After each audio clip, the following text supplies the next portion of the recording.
ইরানের বিরুদ্ধে সাম্প্রতিক অভিযানের মধ্যেই নতুন করে ইসরায়েলে অস্ত্রের বিশাল চালান পাঠিয়েছে যুক্তরাষ্ট্র ও জার্মানি। গত বৃহস্পতিবার ইসরায়েলে পৌঁছেছে ১৪টি কার্গো বিমানে করে পাঠানো এসব সামরিক সরঞ্জাম। বিষয়টি নিশ্চিত করেছে ইসরায়েলের প্রতিরক্ষা মন্ত্রণালয়।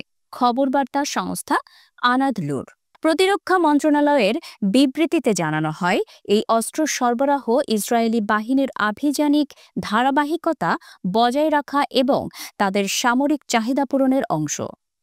যুদ্ধের প্রস্তুতি ও সরঞ্জাম মজুতে এটি অত্যন্ত গুরুত্বপূর্ণ ভূমিকা রাখবে। তবে চালানে কী ধরনের অস্ত্র বা সামরিক উপাদান ছিল সেই বিষয়ে স্পষ্ট কিছু জানায়নি মন্ত্রণালয়। এই বিষয়ে যুক্তরাষ্ট্র ও জার্মানির পক্ষ থেকেও কোনো মন্তব্য আসেনি। বিশ্লেষকরা মনে করছেন, মধ্যপ্রাচ্যে উত্তেজনার মধ্যেই ইসরায়েলকে আরও শক্তিশালী করার লক্ষ্যে এই সহযোগিতা জোরদার করছে পশ্চিমা মিত্ররা। প্রসঙ্গত, ২০২৩ সালের ৭ই অক্টোবর যুদ্ধ শুরুর পর থেকে এখন পর্যন্ত ইসরায়েলে প্রায় ৮০০টি কার্গো বিমানে করে সমরাস্ত্র পাঠানো হয়েছে বলে বিভিন্ন আন্তর্জাতিক গণমাধ্যম জানিয়েছে। সাম্প্রতিক এই চালানগুলো সেই ধারারই অংশ হিসেবে দেখা হচ্ছে। ইরানে হামলার পরবর্তী পরিস্থিতিতে ইসরায়েলের এই ধরনের সমর সরঞ্জাম প্রাপ্তি নতুন করে আঞ্চলিক উদ্বেগের জন্ম দিতে পারে বলে আশঙ্কা করছেন কূটনৈতিক বিশেষজ্ঞরা।